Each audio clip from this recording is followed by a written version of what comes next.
Shalom, selamat pagi Bapak, Ibu, Saudara, serta rekan-rekan yang saya kasihi di dalam Tuhan Yesus Kristus. Dengan penuh sukacita di pagi hari yang indah ini kembali saya menyapa dan menjumpai Bapak, Ibu, Saudara semua melalui program Motivasi Pagi. Kebenaran firman Tuhan pada pagi hari ini yang hendak saya bagikan kepada kita semua terambil di dalam 2 Raja-Raja pasal yang keempat, ayat yang pertama yang berbunyi demikian. Salah seorang dari istri-istri para nabi mengadukan halnya kepada Elisa sambil berseru, "Hambamu, suamiku sudah mati, dan engkau ini tahu bahwa hambamu itu takut akan Tuhan. Tetapi sekarang penagih hutang sudah datang untuk mengambil kedua orang anakku menjadi budaknya." Amin.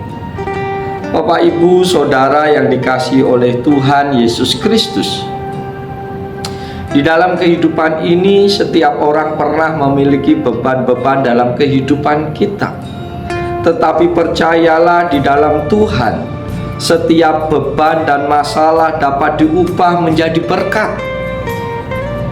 Beban hutang yang menjepit keluarga ini sangat hebat, tetapi Tuhan melakukan mujizat dan Tuhan menolong mereka mengalami kelepasan hutang-hutang mereka. Pertanyaannya di pagi hari ini, bagaimana beban bisa berubah menjadi berkat? Maka pelajaran penting yang dapat kita peroleh dari bagian firman Tuhan ini adalah sebagai berikut. Kalau kita mau mengubah beban menjadi berkat, yang pertama yang harus kita lakukan adalah jangan menyerah kepada keadaan.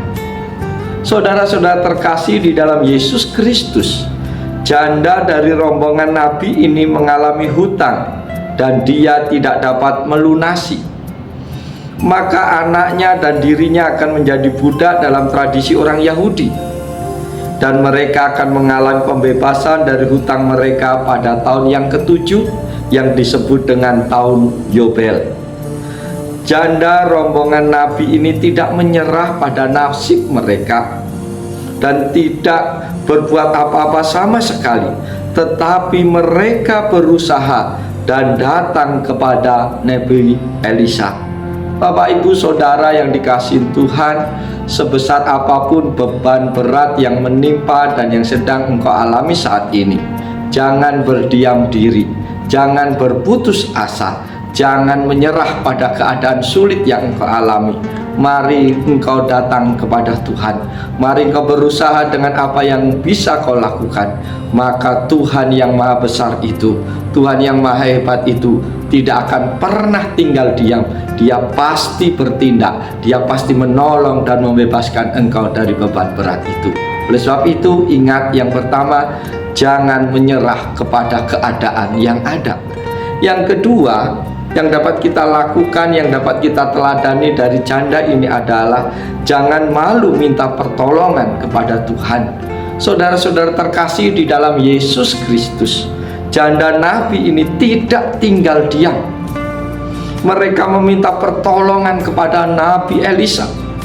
Banyak orang ketika menghadapi masalah dalam kehidupannya, mereka malu untuk minta tolong kepada orang lain. Mereka malu dengan keadaannya sehingga mereka berdiam diri dan tidak mencari pertolongan. Rombongan janda ini tidak hanya memangku tangan dan berdiam diri di rumah lalu berharap ada orang yang datang untuk menolong. Kalau kita menghadapi beban dan masalah dalam kehidupan kita, kita harus berusaha untuk minta pertolongan kepada Tuhan. Dan melalui Nabi Elisa, Tuhan melakukan terobosan besar dalam kehidupan janda ini, sehingga pertolongan Tuhan datang, sehingga beban itu berubah menjadi berkat, sehingga pergumulan itu diubah Tuhan menjadi sukacita yang besar dalam kehidupan janda ini. Yang ketiga, kalau kita mau mengubah beban menjadi berkat adalah jangan perkecil imanmu. Saudara-saudara terkasih di dalam Yesus Kristus, Tuhan kita adalah Tuhan yang maha besar, Tuhan yang maha dahsyat, dan kita jangan pernah meragukan kuasanya yang ajaib dalam hidup kita. untuk mendapatkan terobosan dan mujizat, tetapi juga ditentukan oleh kapasitas iman kita. Waktu Nabi Elisa memerintahkan untuk meminta bencana-bencana dari orang lain, mereka melakukan seperti apa yang diperintahkan oleh Nabi Elisa, dan mereka percaya Tuhan melalui Nabi Elisa akan dapat melakukan mujizat dan terobosan, dan hal itu terjadi dalam kehidupan mereka. Kalau mereka tidak percaya kepada Tuhan dan mereka tidak percaya kepada Nabi Elisa, saya pastikan mereka tidak akan pergi mencari bencana. Seandainya mereka mau mencari bencana dan minjam bencana pada orang lain, mungkin hanya 1 atau 2, tetapi dia mencari dan meminjam bencana-bencana kosong yang banyak dari orang lain, dari tetangga kanan kirinya. Itu membuktikan kapasitas imannya yang besar kepada Tuhan. Bapak Ibu yang dikasihi oleh Tuhan Yesus Kristus, maka setiap masalah dan beban yang kita alami akan mengalami terobosan, yaitu Tuhan akan melepaskan kita dari segala beban-beban berat ketika kita percaya sungguh-sungguh kepada Tuhan, ketika kita mempercayai jalan-jalan Tuhan itu adalah ya dan amin untuk menolong kita. Jangan ragukan kuasa Tuhan dalam hidupmu. Yang keempat yang harus kita lakukan adalah jangan ulangi kesalahan. Saudara-saudara terkasih di dalam Yesus Kristus, ketika perempuan itu sudah mendapat pertolongan dari Tuhan, kemudian pergilah perempuan itu memberitahukan kepada abdi Allah itu, dan orang ini berkata, pergilah jualah minyak itu, bayarlah hutangmu, dan hiduplah dari lebihnya engkau serta anak-anakmu. Ayat yang ke-7. Saudara-saudara terkasih, wanita janda ini dan suaminya telah melakukan kesalahan.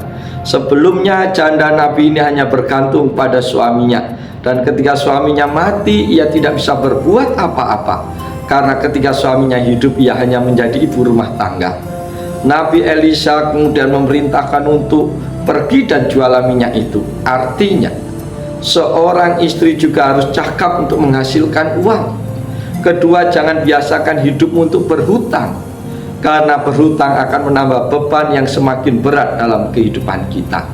Bapak, Ibu, Saudara yang dikasihi Tuhan, ketika saudara mengalami beban dan masalah yang berat dalam hidup ini, percayalah kepada Tuhan bahwa Tuhan dapat mengubahnya menjadi berkat, dan lakukanlah keempat hal di atas itu. Jangan menyerah pada keadaan, jangan malu minta pertolongan kepada Tuhan, jangan perkecil imanmu, dan jangan ulangi kesalahanmu. Maka kita akan mengalami terobosan-terobosan yang luar biasa dari Tuhan. Kita akan mengalami pertolongan-pertolongan yang ajaib dari Tuhan. Oleh sebab itu, biarlah melalui perenungan firman Tuhan ini, mari kita jalan seluruh kehidupan kita dengan penuh sukacita, dengan penuh semangat di dalam Tuhan. Seberat apapun bebanmu hari ini, mari kita percaya kepada Tuhan bahwa Tuhan sanggup mengubah beban kita menjadi berkat-berkat yang luar biasa. Nantikan Tuhan bekerja dalam hidupmu, libatkan Dia setiap saat, andalkan Dia, dan jangan bersandar pada kemampuanmu sendiri, maka engkau akan menikmati terobosan-terobosan yang luar biasa dari Tuhan. Oleh sebab itu, selamat pagi, selamat berjuang. Tuhan Yesus menolong, Tuhan Yesus memberkati Bapak Ibu Saudara semua sepanjang hari ini. Haleluya, amin.